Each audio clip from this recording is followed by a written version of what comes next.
একদম ইউনিক একটি রেসিপি আপনাদেরকে দেখাবো। এই রেসিপি খাইলে আপনাদের জিভে একদম লেগে থাকবে।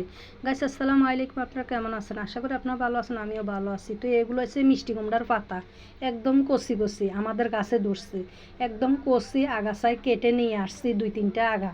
তো আমার এখানে লাগবে হলো পাতা, এখানে আমার ডাঁটা লাগবে না, আমি কচি কচি পাতাগুলো নিই। এখানে 6-7টা পাতা নিব, বেশি নিব না। 6-7টা পাতা নিয়ে ভালো করে পরিষ্কার করে ধুয়ে নিব, যেন বালু টালু যেন না থাকে।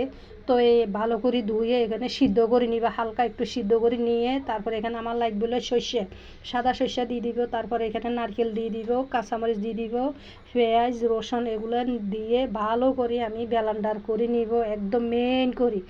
দেখুন তো এই একবারই হয়েছে, পরে আবারও দিয়ে একদম মেইন করে আমি ব্লেন্ডার করে নিলাম। তো সত্যি কথা বলতে কি একদম ছোট বড় সবাই আমার এই রেসিপি খুব ভালো লাগবে। যদি আপনারা যদি আমার মতন করি যদি এভাবে যদি তৈরি করে দিতে পারেন, তাইলে আমি মনে করি সবার অনেক অনেক ভালো লাগবে। তো আপনারা অনেক নাম করবে, অনেক সুনাম করবে। তো আপনি চান না আপনার পরিবারে এরকম সুন্দর করে রেসিপি তৈরি করে খাওয়াইতে, সবাই আপনার নাম করতে, আপনার সুনাম করতে? আপনি কি চান না? অবশ্যই সবাই চায়, সবাই মানে এরকম সুনাম করতে, ঠিক আমিও চাই। তাই আমি আজকে অনেক সুন্দর একটি এই লোভনীয় রেসিপিটা তৈরি করি আপনাদের বাইর ফেলেডে আমি তুলে দিলাম। তো আপনাদের বাই খাই তো অনেক মানে খুশি, সে মুস্কি মুস্কি হাসি দিতেছে এত সুন্দর লোভনীয় রেসিপি একটা দেখে। তো সে মাছটা মানে পুরাটা খেতে পারলো না, কারণ মাছটা অনেক বড়। এটা হচ্ছে নারগিল্লা মাছ। তো সবাই জানে নারকেল্লা মাছে কোনো কাঁটা নাই, শুধু মাঝখানে কাঁটাটা থাকে। আর নারকেল্লা মাছ আপনার ইলিশ মাছের খুব সুন্দর একটা গ্যারাম থাকে। তো আমার পরিবারের সবাই অনেক পছন্দ করে নারকেল্লা মাছ, কাঁটা থাকে না। তো এই নারকেল্লা মাছ দিয়ে আজকে মিষ্টি কুমড়ার পাতা দিয়ে এই রেসিপিটা তৈরি করে আমি আপনাদেরকে দেখাইলাম। আপনারা বলবেন এই রেসিপিটা আপনাদের থেকে কেমন লাগতেছে।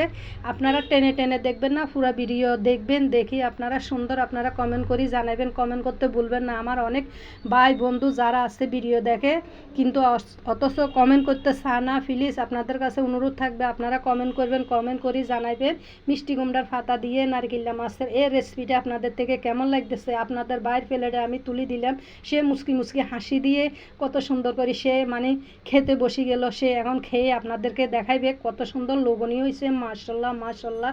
তো আমার আপুদের কাছে অনুরোধ থাকবে, আপুরা আপনারা এই সুন্দর সুন্দর রেসিপি তৈরি করি আপনাদের ভাই মানে আমার ভাইয়ের প্লেটে এরকম করে তুলে দিবে। তা আমার ভাইও খায় আপনার মানে প্রশংসা করবে, অনেক নাম করবে, অনেক সুনাম করবে। ঠিক আছে আপুরা, আপনাদের কাছে অনুরোধ থাকবে। তা আমার ভাইয়ের প্রতি অনুরোধ থাকবে, আপনারা এরকম এরকম মানে রেসিপি তৈরি করে দিবার জন্য মানে ভালো ধরনের মাছ মাংস সব কিছু আনি দিবেন আমার আপুদের কাছে। তারা এরকম সুন্দর করে আমার মতন রান্না করে আপনাদের প্লেটে তুলে দিবে, আপনারা নাম করবেন, সুনাম করবেন। তো আমি তো এখন পরিবেশন করি আপনাদেরকে দেখাইতেছি কত সুন্দর, মাশাল্লাহ। তো আমার ভিডিও যদি আপনাদের থেকে একটু হইলেও যদি ভালো লাগে, প্লিজ আপনারা কমেন্ট করবেন আর লাইক দিতে ভুলবেন না। আপনাদের একটা লাইক দেখলে আমার থেকে অনেক অনেক ভালো লাগে, অনেক খুশি লাগে, অনেক আনন্দ লাগে। তারপর আপনাদের আমি কমেন্টের অপেক্ষায় থাকি, কখন আপনারা কমেন্ট করবেন, কখন আমি কমেন্টের মানে উত্তরগুলো দিব। সত্যি কথা বলতে কি জানেন, আপনারা যারাই কমেন্ট করেন আমি কমেন্ট দেখলে মতন অনেক খুশি হয়ে যায়, অনেক আগ্রহের সাথে অনেক আনন্দের সাথে আমি কমেন্টগুলো পড়ি, সাথে সাথে আমি তাদেরকে আবার ব্যাক দিয়ে আসি।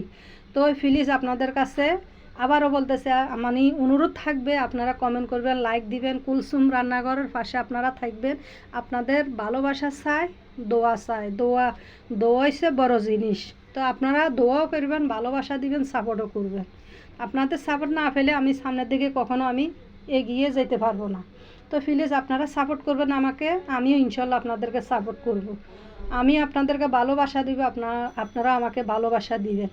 তো যারা নতুন আছেন প্লিজ আপনারা আমার চ্যানেল সাবস্ক্রাইব করে দিবেন। কুলসুম রান্নাঘরের পাশে আপনারা থাকবেন, আমি ইনশাল্লাহ আপনাদেরকে ভালোবাসা দিব, সাপোর্ট করব, সাবস্ক্রাইব করব আপনাদের চ্যানেল। তো এই পর্যন্ত আবারও দেখা হবে নতুন কোনো ভিডিওতে। তো ভালো থাকবেন, সুস্থ থাকবেন।